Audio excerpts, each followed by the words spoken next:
I'll never forget the day I met Martin. He was the holiest-looking man I'd ever seen. Always early to Mass, rosary in hand, wore a scapular, and he fasted every Friday without fail. But the more I got to know him, the more I noticed something strange. He was harsh. He'd snap at his wife in public, roll his eyes when the kids made noise. And if someone didn't match his standard of piety, he made sure they felt it. One day I asked him why he was always so intense. He looked me dead in the eye and said, "Devotion demands seriousness." I didn't say anything in the moment, but later that night, stumbled upon a line from St. Francis de Sales that hit me like a lightning bolt. One man sets great value on fasting, while his heart is full of bitterness. That was Martin. That was me sometimes too. In Chapter 1 of Introduction to the Devout Life, St. Francis de Sales gives us a powerful warning. Not everything that looks holy is actually holy. Some people mistake their preferences for true devotion, like the man who prays all day but is impossible to live with, or the woman who gives generously but harbors resentment in her heart. De Sales writes, "Many people dress up an exterior with the visible acts expressive of earnest devotion, while all the time they are mere figures, mere phantasms of devotion." Ouch. So, how do we tell the real thing from the fake? Here's the key. All true and living devotion presupposes the love of God. Real devotion isn't just about doing Catholic things. It's about doing everything.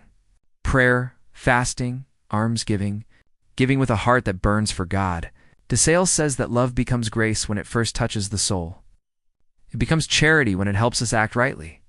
But when that love grows into something lively, eager, and ready to serve God in all things, he calls it devotion. The difference between love and devotion is just that which exists between fire and flame. I love this next image he gives. Greater than the ostrich never flies, the hen rises with difficulty. But the eagle, the dove, and the swallow are continually on the wing. That's how De Sales sees the soul. The sinner doesn't fly toward God, the lukewarm tribe but clumsily.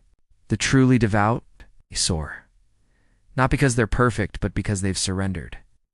If you're just starting to take your faith seriously, you might feel like that hen barely able to flap off the ground. That's okay. St. Francis de Sales isn't trying to discourage you. He's guiding you. Even as a man just recovering from illness walks only so far as he is obliged to go, so the converted sinner journeys along till he attains a true spirit of devotion. So don't worry if you don't feel holy. Don't worry if your prayer feels weak or your good works small. What matters is the direction of your heart. Are you aiming for God? Are you trying to love Him with everything you've got, even if it's not much yet? That's the beginning of true devotion. So here's the takeaway.